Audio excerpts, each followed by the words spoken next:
lot of things do not hold up well. Uh, and what we're going to talk about next is something from that same era that, for the last few years, especially the last couple of years, people have been looking back at it and saying that it hasn't held up. And it's Friends. Hmm. You've read it. I mean, you're the BuzzFeed guy. I know there's a lot of articles about like they call it transphobic because Chandler's dad was transitioned to a woman, and that was like the joke of it. What other ones? Well, I mean, like they had the fat thing where Monica like had all the flashbacks and they're making fun of her for being fat, silly. The nose, like Jennifer Aniston had a big nose. But then on the flip side, it reminds me of Simpsons because Simpsons were like getting applauded for having a character having Apu, and then a generation goes by, and the outlook on it is completely different. Looking back, like in '94, they got an award from like the American Indian Institute or something like that, or like the something like that. They're saying, "Oh, representation," even though it was a white person doing the character, writing and written by white people. Just the idea of having this character on the thing was good enough for them at the time. And then Hmm. looking back, they said it wasn't. So with Friends, people of all different races and genders and stuff watch this. So why you're saying like, oh, it came out in '94. Like, why talk about it now? But the whole thing is people grew up on this, and it's part of their childhood. It's part of their like upbringing too. So like you watching Friends, like going back, like how do you like you watch it still like when you see it pop on it because it was on like Channel 11 growing up. It was on Nick at Night still, TBS, and then streaming, and then the whole big deal with HBO Max when that launched was supposed to be Friends reunion. Hmm. So like Friends is always going to be like one of the biggest rerun syndicated whatever old shows that are still around. So that's why it's relevant. That's why even the 27 years later since the debut, it's important to see like how they would handle this whole not revisionist, but like not revisionist. That's the wrong word. Looking back at it at different generations looking back at it.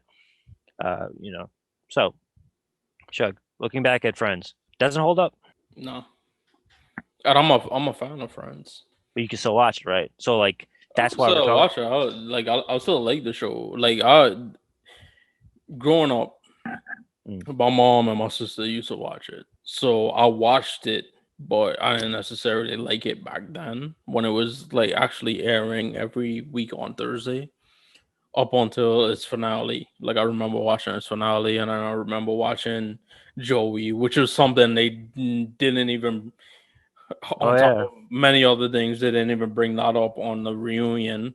But the when I really got into it was when I was in college and I was in Western Pennsylvania, outside of Pittsburgh, and I was homesick. Here I was watching a show that was filmed in like Burbank, LA, California, on a set made to look like New York City, but it was the closest that I got to being home. And I used to watch it every day because it used to come on TBS like in the afternoon, like right after, like in between, like right before dinner, after like my one afternoon class, and probably before like my evening class. So I would watch it every day. But the thing that became more glaring over time when you watch it is just like the lack of diversity, specifically African Americans. And I live in New York, you live in New York, Mike. Like you see black people everywhere. So to go through like all these different seasons and then not being like a prominent supporting character of African American descent, you'd have to explain that because the two creators of it, David Crane and Martha Kaufman, they said they based it on their time when they were in their 20s in the village in New York City, but they based it on their group of friends, where it's just like, when you're in your 20s, like your friends or your family. And Mm. that's how the whole basis of it came. And if you watch the show, how the show ended was when they started branching out and starting their own families. But it really, like, the whole thing, it was like 2 hours long. And I think like the Fresh Prince one was like an hour long. And it wasn't brought up. And that's one like the Fresh Prince one, like it tackled like it was a celebration of the show. People hit heavy stuff such as James Avery dying. Mm. Didn't Will Smith and someone else not meet each other for a long time, and they had like a meeting literally on stage? Didn't that happen? Something like that, like a real life moment. Yeah, him and Viv, Mm. because they had like a decades long feud, and I was confronted where they talked and they presented the reasons for that and the reconciliation and all of that. But with the friends, it was like all hunky dory. It was like, ooh, this is what we loved, and we miss each other, and I had James Corden, who I know we're I not don't like him. I'm not a big. fan of him. You know what? Like I've heard his story, and like Yeah, I'm I proud know. of where he came from, but he's so ubiquitous that whenever I see him, I get annoyed because it's just Uh, like, oh I wait, I ain't going as I don't know. I don't know anything about his background. I just know that I don't think karaoke shit. I'm not a fan of that. That's not my cup of tea. mhm. That's so to speak. I'm gonna do devil's adv. All right, so Friends, especially like they were trying to do this. I guess they're trying to have this be purely what escapism, like Friends, nostalgia. Let's only focus on the fun stuff. But this is what now I'm gonna flip it and say, yes, people want that, but there's so many diverse audience who grew up on this show that they, exactly what you're saying. So like they can't just blindly have the escapism and watch this and because that's always been something on their mind, like that's always been something that they thought of. So you don't have like the benefit of hey, let's just talk about the good clips and talk about have silliness, like you said, the hunky dory thing. So like, so I keep going back and forth. Like, is it the forum? Like, I'm gonna ask you in a moment to pitch me how would they bring this up organically. Um, but you also said that. So I'm gonna ask you that in a second. But I'm gonna go back to where I started watching it when it first came out. And I was watching it pretty much because like my mom and my sister were watching it together. Hmm. But late '90s, I was watching it like every week. Like I think the first episode I watched like that I remember like sitting down like oh I gotta get home. Shit, it was the one with the leather pants. Hmm. Remember when he gets stuck in the pants? Ross. So Ross is my guy. Yeah, Uh, Ross is my favorite character too, and all right, so I really don't care for like. And you know what? Like people watching this, I like Friends. They'll probably be like, "Oh, they like Ross, so like they're bad people." But I hello, feel like Ross got like the bad end of the stick. As a matter of fact, I'll talk about like BuzzFeed, and they shit on him. Yeah, I remember some like one of the first times I went off in like the comments on BuzzFeed was that it was trying to say that like I can't remember if it's Susan or Carol. He was married to Carol, and it's McCarroll's his wife. Yeah, yeah, and it was saying like every time like Susan popped up, like he was very like nasty to her and like insulting. he would be though to any guy. If it was a guy too, he'd be mad. He stole his wife. And that was my point. I was Yeah, like, I understand that this is BuzzFeed and you want to be all like, LGBT super duper liberal and whatever, whatever. But I'm like, if that was a guy, like every time he popped up on the show, I would hate him. Because every time, like when I watched different shows and it was like some kind of like home wrecking guy or home wrecking woman, like I wouldn't be a woman who like the man in a relationship had an affair with and left and remarried or whatever. Like I'd be like, I don't like that person. So I didn't understand why it was like so okay because it was like a lesbian couple. It's groundbreaking in '94. Yeah, yeah, back then. well, it's groundbreaking, but it's also like you gotta give like Ross a lot of credit. Like he co-parented Hmm. his son with these two people. You know what I'm saying? Like he wasn't like, oh, like all right, like you know he's gonna be confused if he grows up like with two moms. Like Ross didn't say that. He was just like, all right, Yeah, well, you know what? Like, you know what? If that's what makes Carol happy, like, she'll grow up in a loving home and I'll be doing my thing here, blah blah blah blah blah, and we'll share custody and make it work. He doesn't get credit for that shit.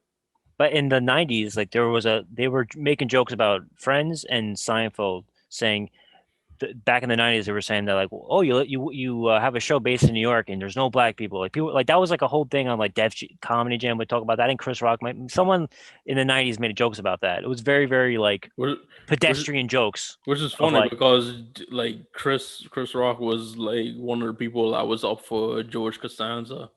no way. Yeah, That's funny. Um, well, he was popular with the penny. He had the penny thing, right? Little penny. All right. So, oh, he had other shit too. What am I talking about? He's on SNL. What am I talking about? So David Schwimmer brought it up too. He was like, "Oh, I was always like pushing for diversity." Like he mentions like Julie, like, "Oh, I had an Asian girlfriend, Asian American girlfriend," and then eventually we'll talk about it. They had that moment with Gabrielle Union, but in the '90s they were saying that they needed diversity. They were trying to even in the even when it was airing, like in the like it season was. 7. And here's the thing: David Schwimmer was the one that was like pushing Yeah, for it. so like it happened, and if I remember watching it when it happened, I remember it was being like in the newspaper. They were like, "Oh, they're addressing it in the way they would say it in the '90s, way different than the way they would say it now." But then I rewatched it recently, and it felt really weird. Uh, just because maybe in my mind I was like, Are they like overtly or overdoing it? Where like they're like almost fighting to get this woman's attention, and like I remember because I'm in the context of back then, they were like friends just to quote Oscar, "Oh, French is so white," that whole thing. But that was a big deal. Like they had a love and like a date, a girl they were trying to both date. That was season 7, like near the end of the show. It was 2001. But then let's forget one of my favorite people from back then.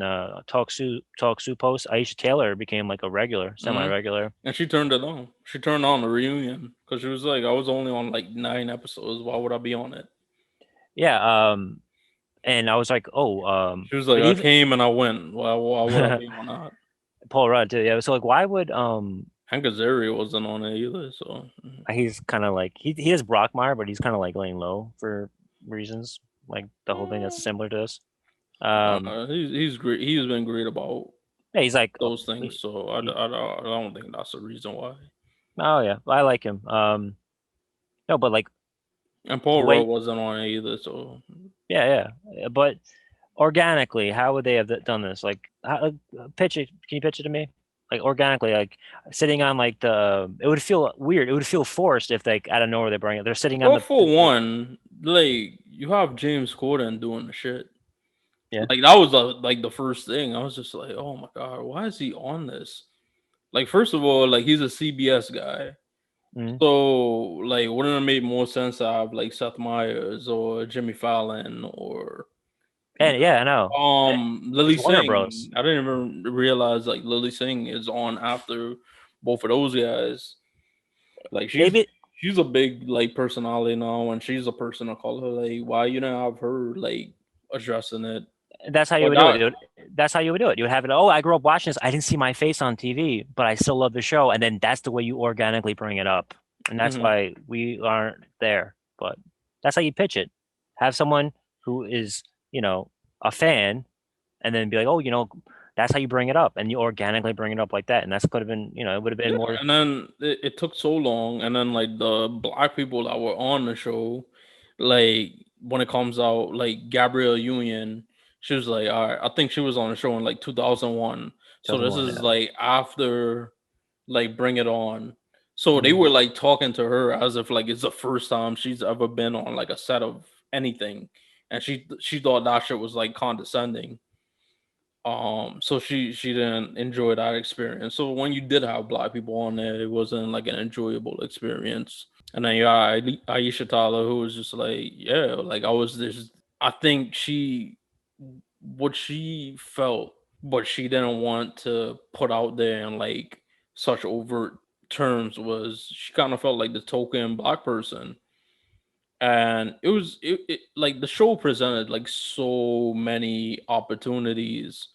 Like it's funny because on Wayne's Brothers, Marlon Wayans was like an actor, and he was on a his character was an actor who was on a show called Everybody Loves Everybody, and he was like the token black guy, but he would do stereotypical black guy stuff, and he was playing Lucius. Like if you I don't seen the remember it. episodes, I used to watch it all the time. I don't remember it now, and it was like a parody of Friends. So it was just like as if you dropped like a random black guy into it. And it was like if you did Friends, you would have did it that way. So my issue from it is like a couple of different things. For one, there was a block show that basically had the same formula as Friends that came out virtually around the same time, if not earlier. Predates. hmm Living Single, where you had Three '90s two, girls. yeah, these kind of words, They had their girls though. like my girls. Keep your head up. Yeah, and on top of that, it was like a female predominant cast because you had Queen Latifah, Erica Alexander, Kim Coles. Kim Coles, Kim Fields. So you have four women. It was a female dominated show, black female dominated show, and then you have my man that played Maxwell. Shaved head Um, guy, and then the if you ain't even know, like he's the voice of he was because he talked about that. He got replaced. He was the voice of Kratos in the God of War video game series, if you're familiar with those. And then you got my man who played who's on the Hughleys too. But it was a black show and it essentially had the same vibe, New York, young, unmarried, figuring entrepreneurs. entrepreneurs figuring out life in your 20s. And it was very groundbreaking in the fact, like you said, Mike, where my boy who was playing Kratos, he was uh partner in like an architecture firm or something like that. Mm-hmm. Queen Latifah's character was Lawyer. no Not she lawyer. Social worker or something like that. no she owned her own magazine. Magazine. Yeah. And then Erica Alexander was her was a lawyer All right, that's what it at a was. big law firm. So this wasn't like people like, oh, like one was working at a grocery store, one was like a working at like a burger joint. Like they had like prominent jobs. These was you know, black people of means, and they kind of did their things. And the thing that my guy he said when he did his DJ Vlad interview, he was like, yeah, it was shooting on the same lot as Friends. And it was like you could see the differences. Like they have better food, better caterings. They have like a bigger studio, bigger sets, all of these different things. So you could see the racial divide in those things. So that was my one thing. And then fast forward to today in response to this reunion special, Martha Kaufman, she was like, well, you know what? Like, I wouldn't recast anybody on Friends, talking about like the main characters, which I agree with because every single one of them are extremely talented. Courtney Cox, Matt LeBlanc, David Swimmer, Jennifer Aniston, Lisa Kudrow, Matthew Perry. Hold on, listen. Oh, that's all the main ones. But you had the others. You had the people that like Terry Garr was always on it. You had what's his name? Tom Selleck was always on it. You had you forgot like No, but she was talking about like the main cast, and I'm yeah, like, that's all of them. nobody's saying like you had to replace them. It's just like you had all of these different people around them that you could have like had playing these roles. Like, imagine if Richard, who you was talking about, Tom Selleck, was played by a famous black actor from way back when. I like Phoebe was always like, in her own thing. Like you telling me, Bohemian. yeah, you're telling me That's like she wouldn't have messed with like a black guy.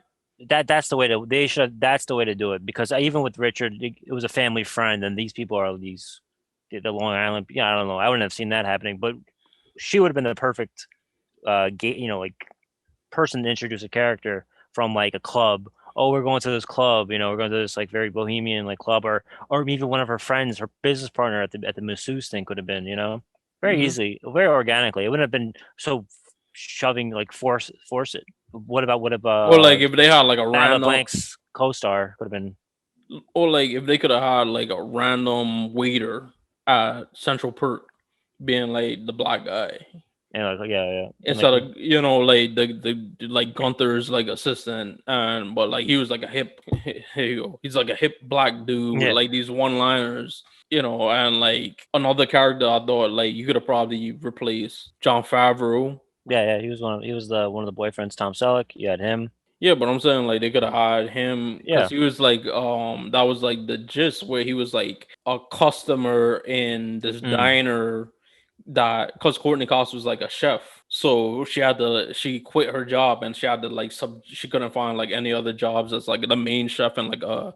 5-star restaurant, so she started working as a waitress slash cook in like a diner. The thing about John Favreau's character was like he was a customer and he had like a crush on her and he kept on asking her out, and she kept on like turning him down. She finally gave him a chance, and then after the date, she found out like he was like this millionaire. So I'm thinking like you got like a black dude playing that role.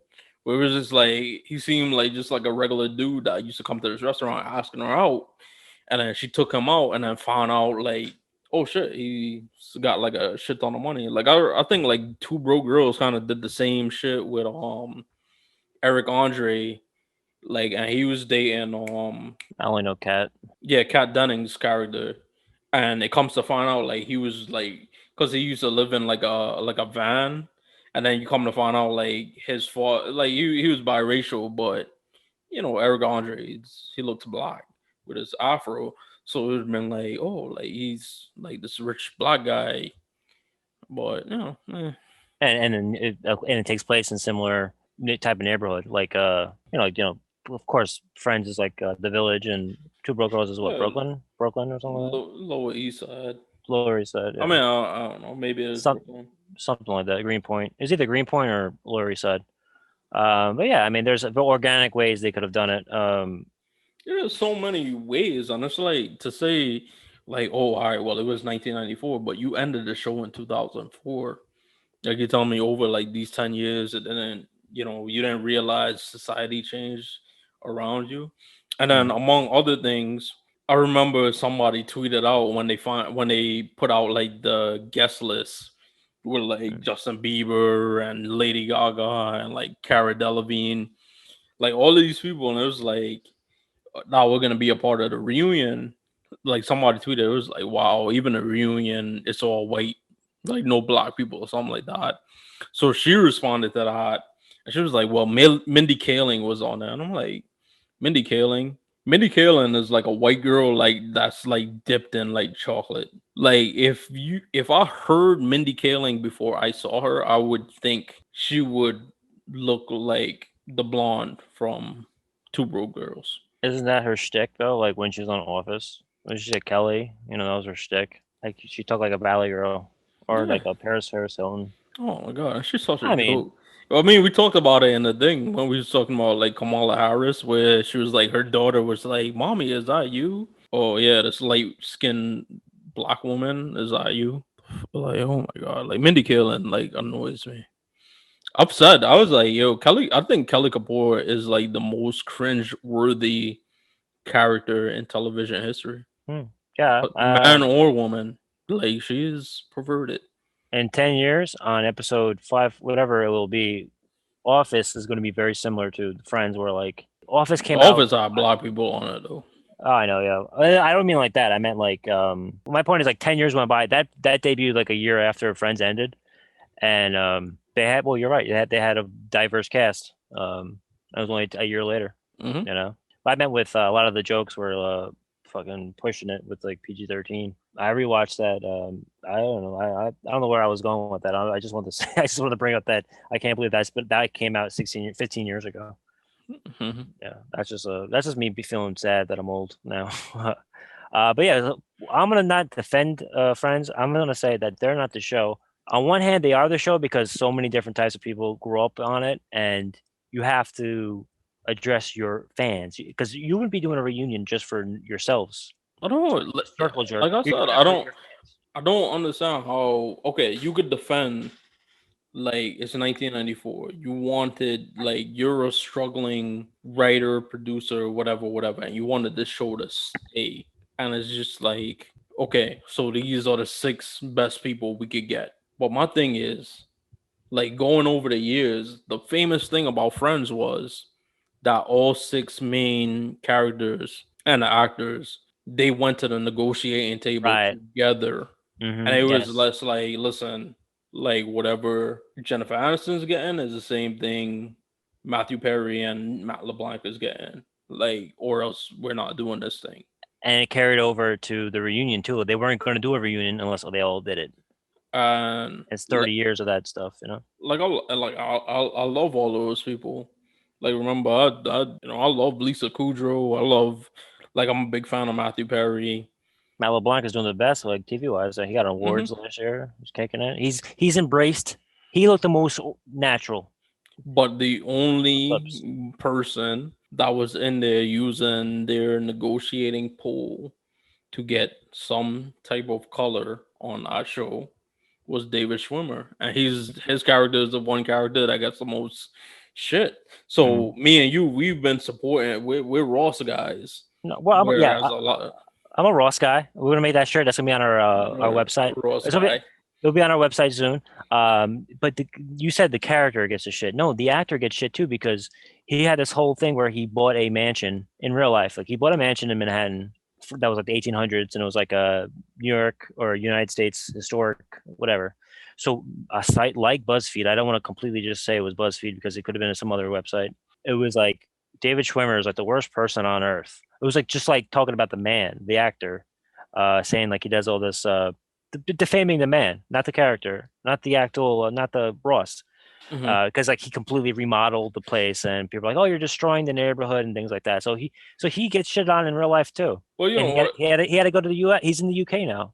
He's doing a show in the UK, That's my and guy. so he's gonna be on the show next week when I'm gonna have him as a guest guest host. We gotta get that kind of pull. Well, you know Oof. what? So we're gonna end it on like a positive note, and I'm gonna tell you why I like Ross, because he's the most relatable. Mm. Because I used to always used to get shit for like the things I wear, so I relate to him in the leather pants episode, right?